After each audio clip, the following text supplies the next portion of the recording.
We thank the choir for providing the offertory this morning. Good morning. I'm Reverend Michelle Scott Huffman. My pronouns are she, her, and I'm the minister here at First UU. Welcome to our first Sunday service of 2022. And thanks to the leaders who made the decision to have us all observe a day of rest last Sunday. A day that I was on the road with students to North Carolina, very much driving 13 hours through some treacherous weather and not resting. But if we had had a service, I wouldn't have been here, meaning you would have already done the Happy New Year hoopla together and might be ready to move on. But since you weren't, and we didn't, I get to do it now. Happy New Year.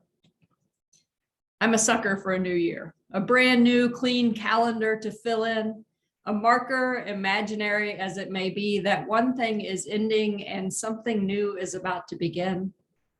As a person who has always been immersed in, or at least adjacent to academia, I tend to celebrate these endings and beginnings in semesters, which gives me more than one opportunity each year to begin again, if you will. And let's be honest, the reason that I need to begin again so often is that my best laid plans often get lost in the day-to-day shuffle, and I find myself a bit regretful, but also grateful for the opportunity to try again. Our opening words today were from Howard Thurman.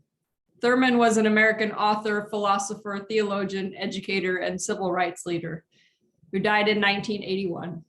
As a prominent religious figure, he played a leading role in many social justice movements and organizations of the 20th century.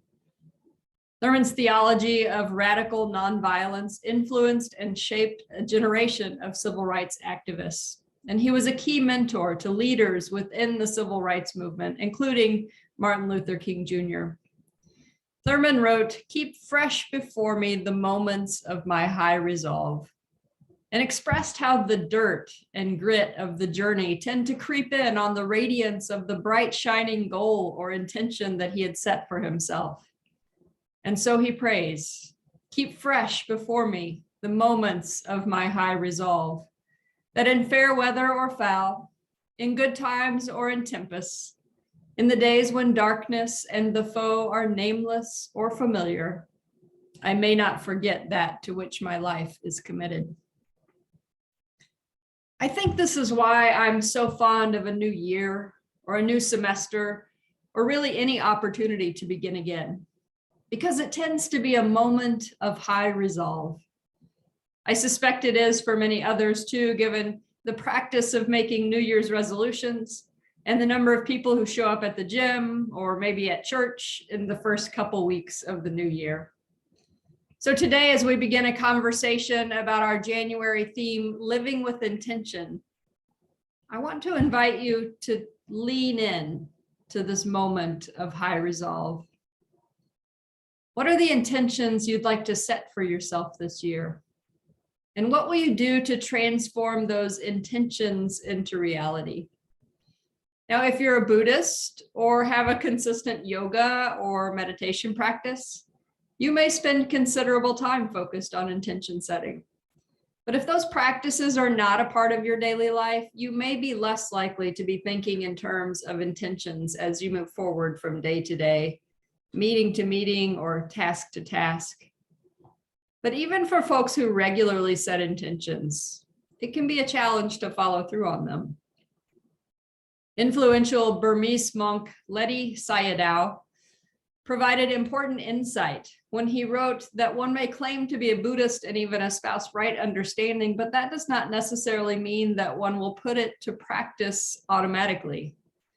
He says to know the good does not necessarily mean one will do it.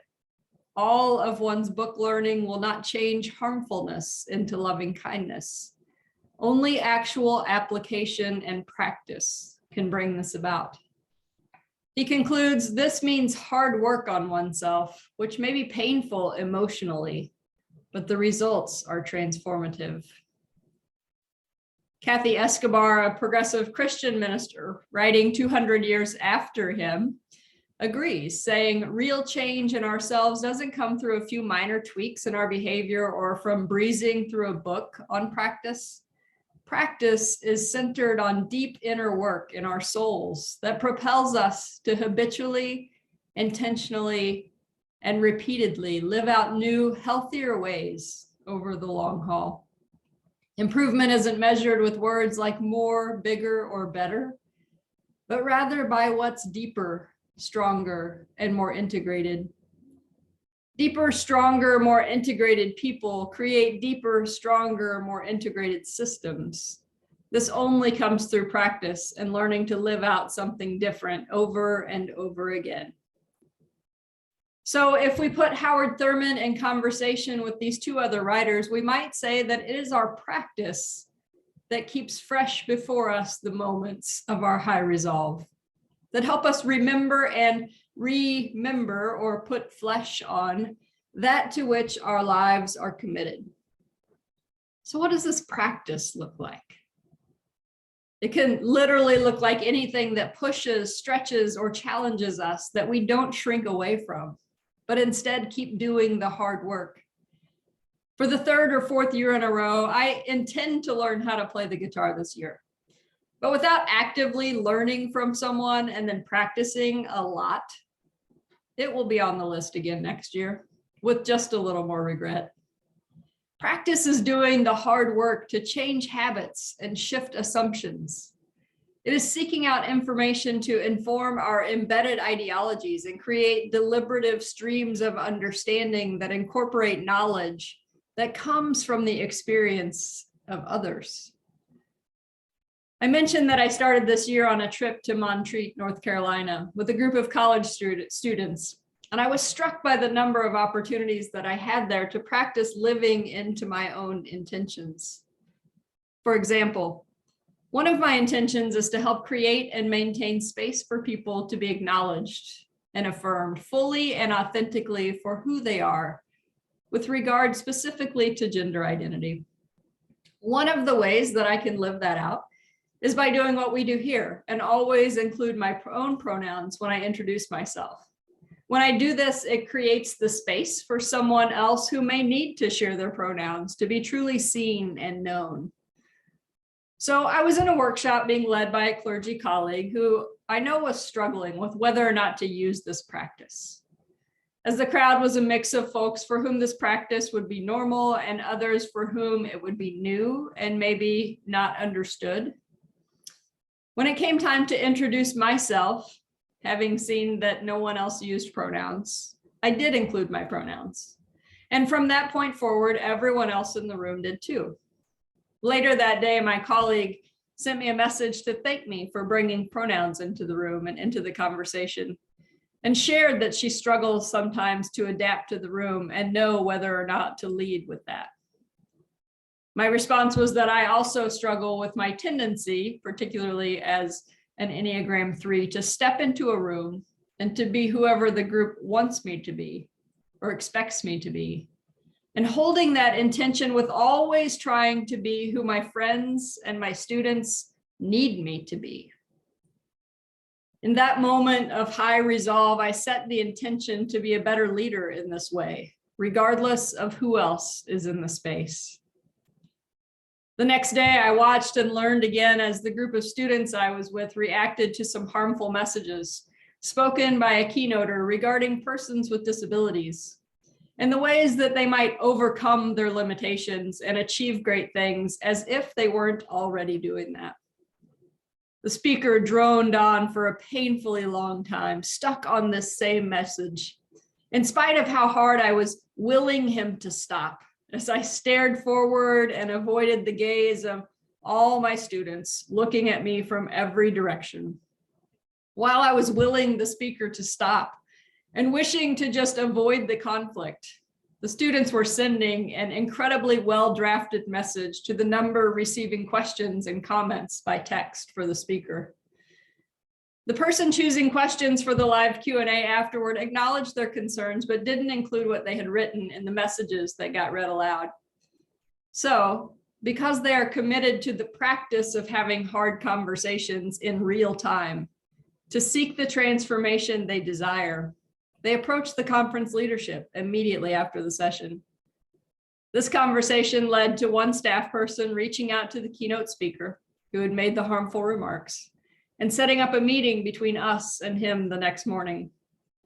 In this conversation, the students were both loving and courageous, honoring his humanity and his heart to be inspiring, and holding him accountable for the harm that was being caused.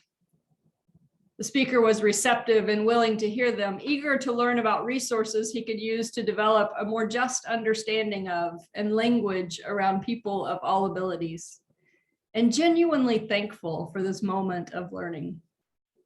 It was really beautiful. There were tears, many of them mine, and transformation took place. The practice that they employed is what is sometimes referred to as calling in, which we often also call the practice of ouch and oops. You see, if those students hadn't said ouch to the language that was causing the harm in that moment, the speaker wouldn't have had the opportunity to say oops and to commit to doing and saying something different in the future. There are so many reasons that, left to my own devices, I might have forgotten that to which I am committed in that moment. It might have become instead a moment of low resolve, because conflict avoidance is my default, because I've been programmed to believe that being polite is more important than being honest and just. Because it has only been in recent years that I have come to understand that to love a person or an institution is to bring tension to light and have hard conversations rather than to avoid them and let bitterness and resentment fester. And honestly, because I've seen too many times that church folks can have a tendency to allow tension to disrupt and divide, rather than using it as the creative force and growing edge that it can be. American activist and lover of the earth Wendell Berry, named by British writer Andrew Marr as the modern day Thoreau, has said that a change of heart or values without a practice is only another pointless luxury of a passively consumptive way of life. According to Marr, Berry writes about incredibly hard topics with gentle humor and a defiant belief in the possibility of social reform. And it seems that Berry holds that defiant belief because he himself lives a life of practice, working to live into his own intentions for his life, his farm, his family, and for the flourishing of our world. It's possible that people of practice have a more hopeful outlook because they know that it is possible for them to learn and grow. And if that's true, it is possible for the rest of us as well. I say all of this to say it's a new year. Let's celebrate by living with intention and by putting in place the hands in the dirt, heart on our sleeves, body on the line practices that keep before us this moment of our high resolve, so that at the next marker of time, we might look back and see that we have each grown in some way. And together we have moved steps closer to the transformation of our world. I want to close with a bit of a meditative practice and some intention setting here. I'm going to simply read the list of our 7 UU principles and include the 8th principle that some of us hope to incorporate, and leave space for some breathing and thinking in between. As I read them, I would invite you to think about whether there might be some intention that you would set as a way of living more deeply into one or a few or all of our principles in the coming year. If anything comes to you that you want to share, you're welcome to put your intention in the Zoom chat or the Facebook comments as a way of sharing with the community your intentions for yourself and for us. And as the first step toward developing the practices that will help you live into that intention. So please join me in taking a deep breath, filling your lungs as full as you can, and let it out slowly.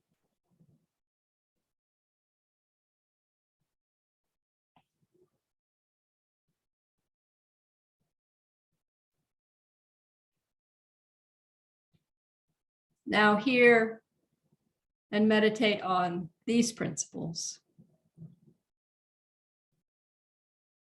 The inherent worth and dignity of every person.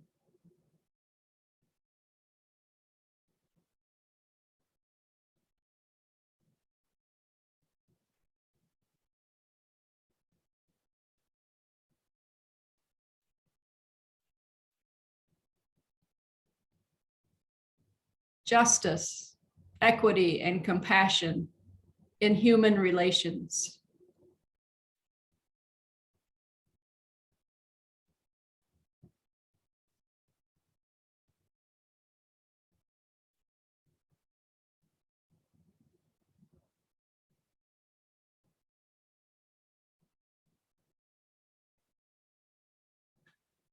Acceptance of one another and encouragement to spiritual growth in our congregations.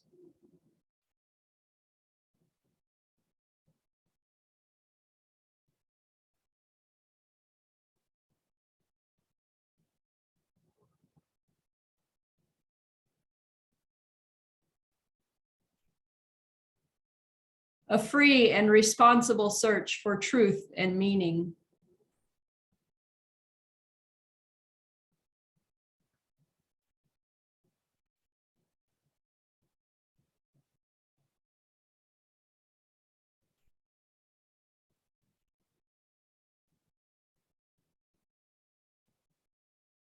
The right of conscience and the use of the democratic process within our congregations and in society at large.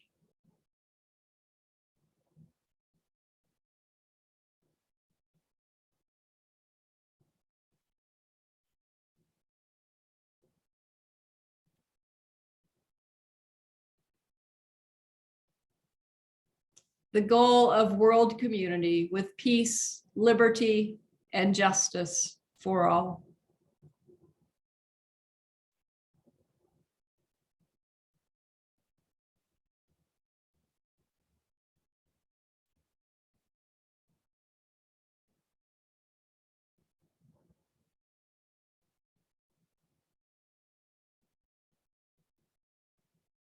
Respect for the interdependent web of all existence, of which we are a part.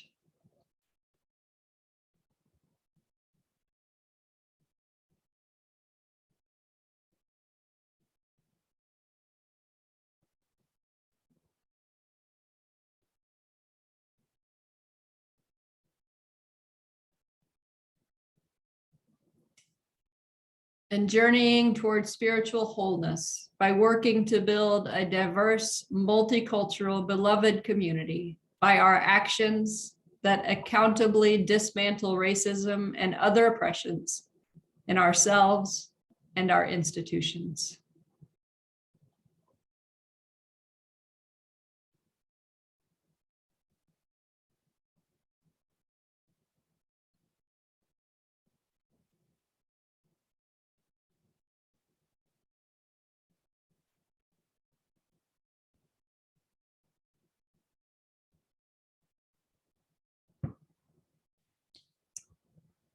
Based on these principles, the principles that gather us together, what are the intentions that you would set for this year? Kathy Escobar has written that in times of deep division, great change, and never-ending brokenness, we need brave people of practice to help us keep moving forward. May we be those people. Blessed be, and amen.